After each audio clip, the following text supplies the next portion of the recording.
How's it going, guys? Rob the Awesome here, and today I'm back to spending some more quality Team Fortress 2 time with you. This series takes questions from the previous episodes, so let me answer them here. It gives me a chance to talk a little bit more about myself while answering much needed questions that you guys may have about the game. I also ask a couple of questions at the end of the video, so stay tuned. It's something for everyone to enjoy. I also like to point out this is the only calm series I have. Nice and soothing to the ears. So sit back and relax, and let's get right into the questions, shall we?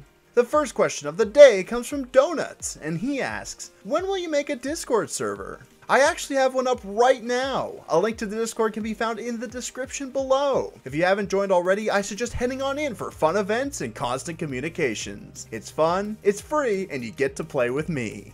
Bedoxo Gaming wonders, hey Robbie, I want to know, what is the best way to kill a Flog W plus M1 Pyro? Flog Pyros are surprisingly not that hard to kill. Since they have no air blast, projectile classes will definitely win the fight a majority of the time. If he pops up with his oomph meter in front of you, be prepared to time a shot when the invulnerability wears off, severely damaging or even killing him in the process. Otherwise, just keep your distance and make sure you don't give him the ability to get those crits. Distance is your friend in the fight against the Flog Pyros. The Fire Slime rises from the ashes to ask me, which do you think is better, the eviction notice or the gloves of running urgently? As of right now, the eviction notice is clearly the better choice. The mark for death on the GRU can be a death sentence when lingering around if you happen to bump into an enemy scout or soldier. The eviction notice can at least be put aside to get rid of the penalty immediately. You could take off the GRU earlier, but that'll severely slow you down while the eviction notice catches up no problem. However, with the potential balance changes on the TF2 blog, the GRU is certainly making a comeback as the utility weapon that surpasses the eviction notice.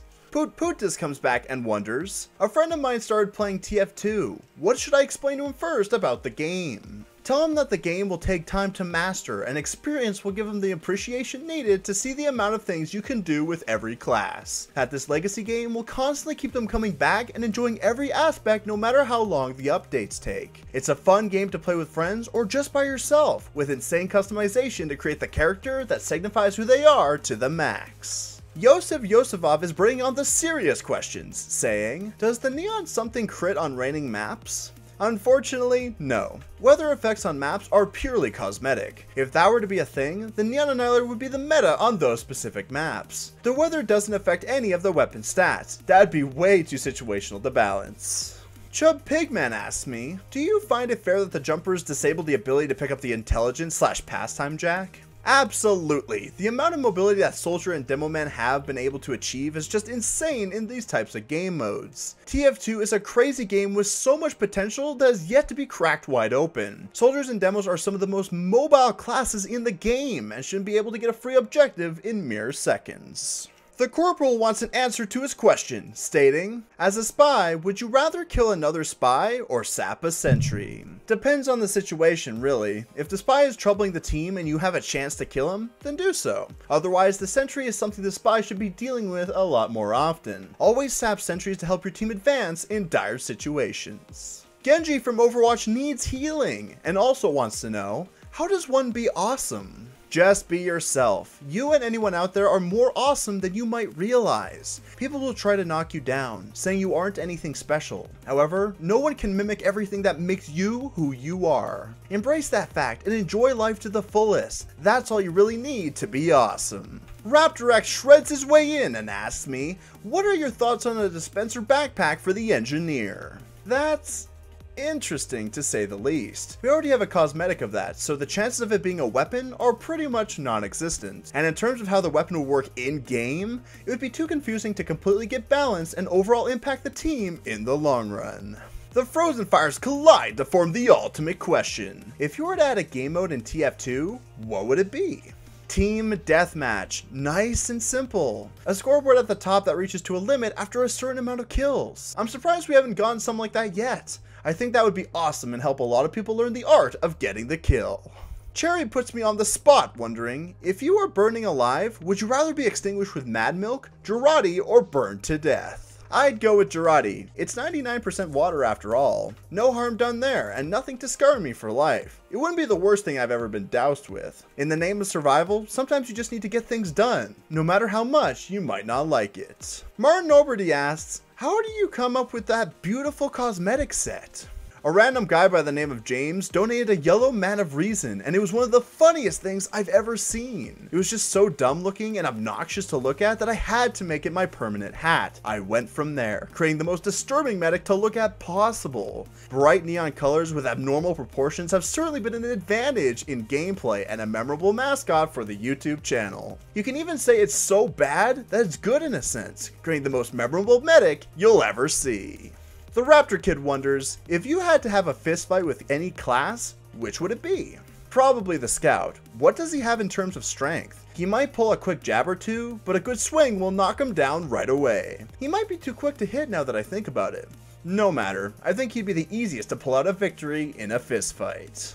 Mr. Professor calls upon me, asking, would you rather trade away a Burning Team captain or every item in your backpack?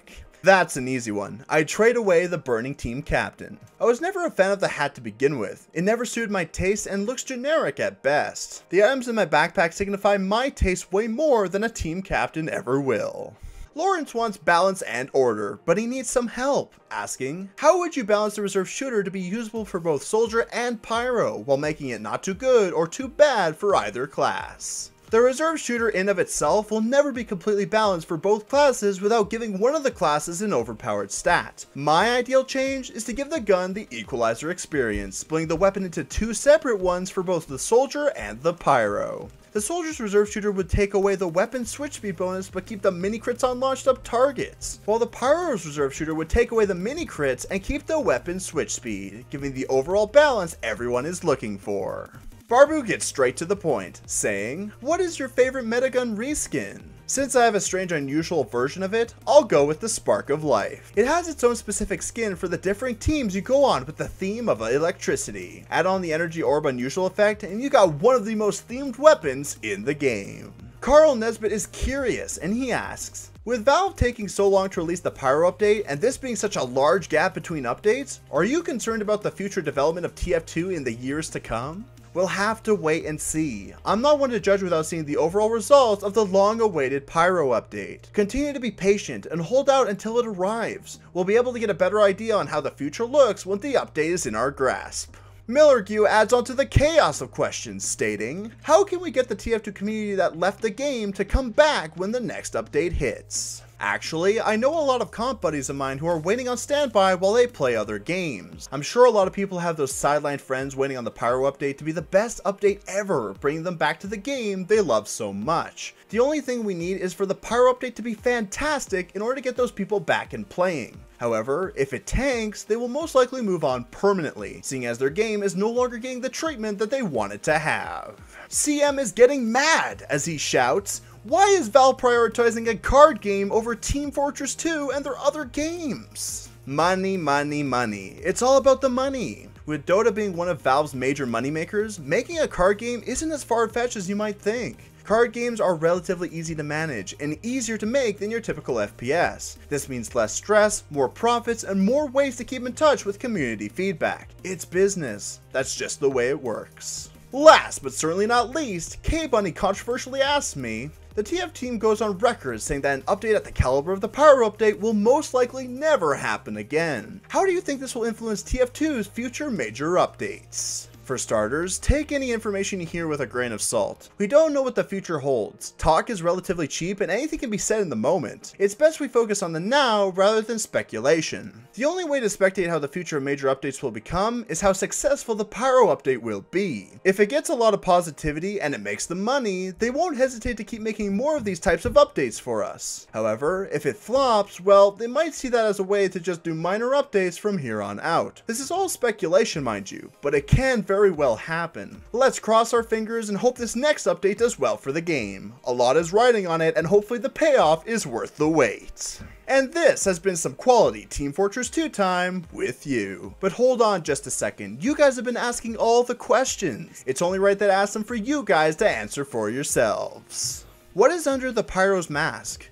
What is the best restaurant? And would you rather be the funniest person in the room or the most intelligent? Answer these questions in the comments below. Also, if you have a question for next time, don't be afraid to ask. I wouldn't mind spending some more quality Team Fortress 2 time with you guys again. Remember to be awesome, stay awesome, and to have an awesome day. I'm Rob the Awesome, and I'll see you guys later. Ciao for now.